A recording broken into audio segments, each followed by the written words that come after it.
Alors aujourd'hui, on reçoit une personne qui a plusieurs cordes à son arc. Auteur, compositeur, chanteur, promoteur d'événements culturels, directeur administratif et également directeur de Yafoy Productions. J'aurais dit un couteau suisse, mais pourquoi pas un couteau libanais. On se retrouve tout de suite après ça pour découvrir Ayman Rad, notre invité du jour.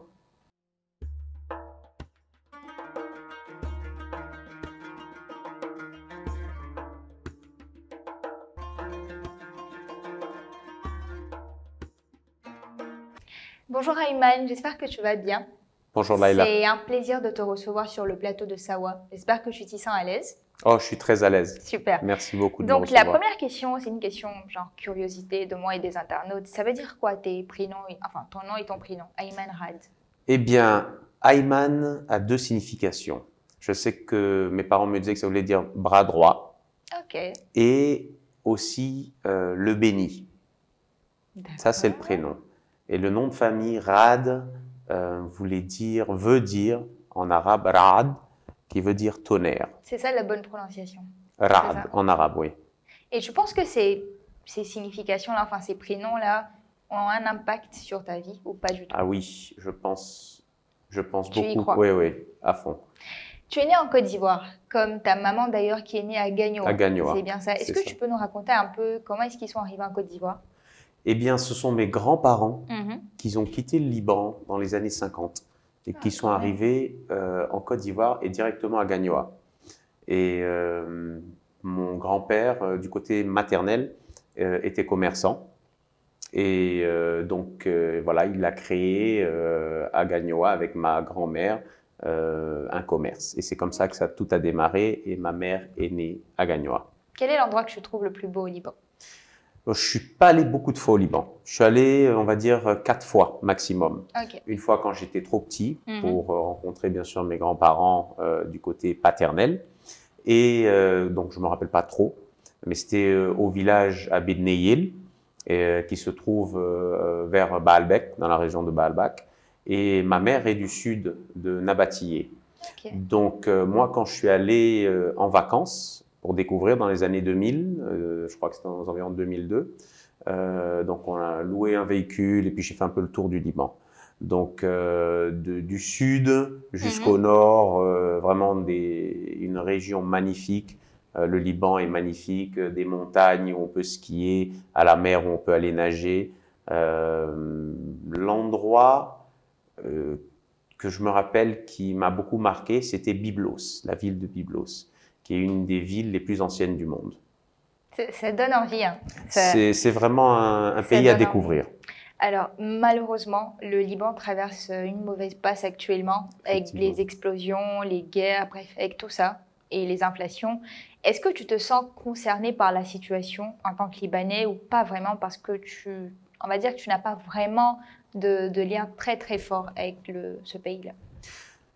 Bien sûr qu'on se sent affecté par tout ce qui se passe au Liban. On a quand même nos origines. Voilà, les racines sont toujours présentes. On a encore de la famille là-bas. Donc, tout ce qui se passe nous impacte d'une manière ou d'une autre. Et je sais que la situation n'est pas facile, qu'elle soit sociale ou politique. On vit tout ce que le Liban vit, même si c'est à distance, entre les manifestations, la fermeture des banques. Nous essayons d'aider le plus qu'on peut, de la manière qu'on peut, de la meilleure manière qu'on peut, soit en envoyant des médicaments, soit en essayant d'aider la famille aussi de l'autre côté. Donc, on essaye d'une manière ou d'une autre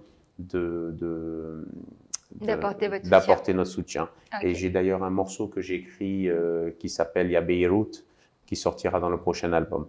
Et c'est celui qu'on va avoir en défi là? Ben, pourquoi pas. Ok, alors on va en revenir à tes occupations pour l'instant. Tu fais de nombreuses choses, mais ce sur quoi on va s'attarder là maintenant, c'est sur Yafoy Productions. Yafoy Productions. C'est quoi? Ben, Yafoy Productions, c'est mon bébé. Yafoy Productions est né c'est une compagnie d'événementiel, donc qui organise des événements culturels et aussi audiovisuels. Donc c'est de la production audiovisuelle et des événements culturels. Culturels mais libanais plutôt accentué sur le reggae, la musique reggae. Ah, ok. C'est un peu, étant né en Côte d'Ivoire, étant été bercé par les Mhm. sonorités d'Alpha Blondy, Tikenja Fakoly, Ahmed Farras. On a quand même eu ici en Côte d'Ivoire, bien sûr, il y a l'influence jamaïcaine, mais de cette époque-là où le reggae était en pleine expansion, avec aussi UB40 et tous ces groupes-là, on a quand même reçu cette influence qui m'a marqué de mon plus jeune âge et que j'ai développé au fur des années. Et pourquoi Yafoy Production? Pourquoi pas Laila Production et Yafoy Production? En tout cas, Ben, pourquoi Yafoy Production? Yafoy Production, c'était pour dire il n'y a pas de problème en fait. Comme voilà, Yafoy, il n'y a pas de souci. Donc c'est un label que j'ai monté il y a plusieurs années, qui est officiellement monté depuis 2015, mais sinon qui est utilisé depuis 2002 sur toutes mes prods. Ça fait quand même longtemps. Ça fait quand même un bon bout de temps maintenant qu'on analyse le chemin qui est passé. Et c'est parce que tu es un passionné de musique, justement. Comment la communauté libanaise ou comment la musique est perçue au Liban ou par les Libanais? Est-ce que ça fait partie intégrante de la culture ou pas du tout? C'est quelque chose qui est... Comment c'est perçu? Ben, la musique en général est bien sûr bien perçue par la culture libanaise. On a de grands artistes libanais comme Kalthoum, Fayrouz, qui ont fait les magnifiques jours de la musique arabe à travers le monde. Mais mon genre de musique, reggae, n'est malheureusement pas connu ou apprécié du public libanais. Déjà, il faut pouvoir chanter en arabe, ce que malheureusement je ne maîtrise pas. Je peux comprendre la moitié, on va dire, mais parler est un peu compliqué.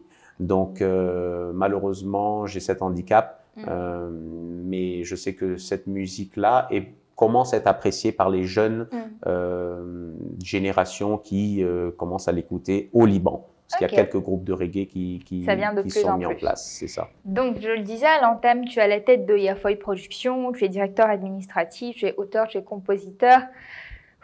Donc, aujourd'hui, avec du recul, c'est quoi ta plus grande fierté? Ma plus grande fierté reste mes enfants.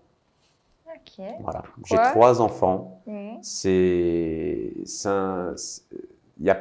un don de Dieu. Voilà, c'est un accomplissement. C'est le cycle de la vie qui continue, de nos grands-parents, nos parents, nous, nos enfants. Parce que la vie, elle passe très vite. Et donc, c'est qu'est-ce qu'on lègue à ces enfants-là, ces valeurs-là qui nous ont été données par nos parents et nos grands-parents. Et une petite question avant qu'on revienne au défi. Tu as un parcours qui est assez atypique. Tu es dans l'administratif et je fais de la musique. C'est assez atypique. Pour toi, est-ce que la passion va de pair avec la carrière ou c'est deux choses qui doivent être dissociées? Non, c'est important d'être passionné parce que c'est un élément motivateur. C'est un élément qui permet d'avoir une stabilité, une balance dans le monde professionnel. C'est vrai que je suis directeur administratif d'un établissement hospitalier ici en Côte d'Ivoire. Je suis aussi le gérant et le directeur on peut le dire, c'est La Providence d'ailleurs. La clinique La Providence, et qui est une entreprise familiale que mon père a créée. Donc, c'est aussi une fierté pour moi de pouvoir continuer ce flambeau, cette responsabilité de maintenir cette flamme de son rêve qui continue à s'étendre malgré son départ depuis 2008. Donc la carrière pour payer les factures, la passion pour stabiliser la vie. On va dire ça comme ça. Donc par rapport au défi, qui clôture d'ailleurs l'interview, je vais te demander d'improviser un texte pour parler du Liban. Donc tu vas regarder... Ça tombe bien parce que j'ai écrit un morceau pour le Liban il n'y a pas très longtemps. Donc c'est plus de l'impro, hein. Mais on va dire que c'est une exclusivité. Mais c'est quand même une exclusivité. Ok, donc tu vas regarder la caméra et faire ton texte et c'est sur ça qu'on va terminer. Ça marche. Mon pays d'origine, ton sang coule dans mes veines, même si je ne te connais qu'un temps de vacances lointaines. La patrie de mon arbre resplendissant le cèdre. Aujourd'hui à Beyrouth, je verse des larmes, mon cœur saigne. Ya Beyrouth, ya Beyrouth, tu es la ville la plus belle au monde. Ya Beyrouth, ya Beyrouth, ma patrie, on doit te rendre des comptes. Je n'étais pas présent lorsque tombaient les bombes. lorsque la crise politique propageait la pénombre. Ces belles filles sur la plage avec leur teint de bronze miroitaient leur avenir très loin des ombres. Tu es la terre de mes ancêtres, de ton singe mallette, mais à chaque fois que ça pète, nous on fait la fête. En hiver, en été, dans les champs, dans les prés, et dans les champs d'oliviers, on y ramasse des miettes. Ya Beyrouth, ya Beyrouth. Bravo, Ya Beyrouth. Ya Beyrouth. Donc il va sortir bientôt et donc Dans on le a prochain eu album. l'exclusivité. Merci encore Ayman de t'être prêté au jeu, d'être passé. J'espère que tu as apprécié le moment et on te souhaite bon vent dans ta carrière professionnelle. Merci de m'avoir reçu et puis j'espère à très bientôt. Et félicitations à vous pour cette magnifique émission.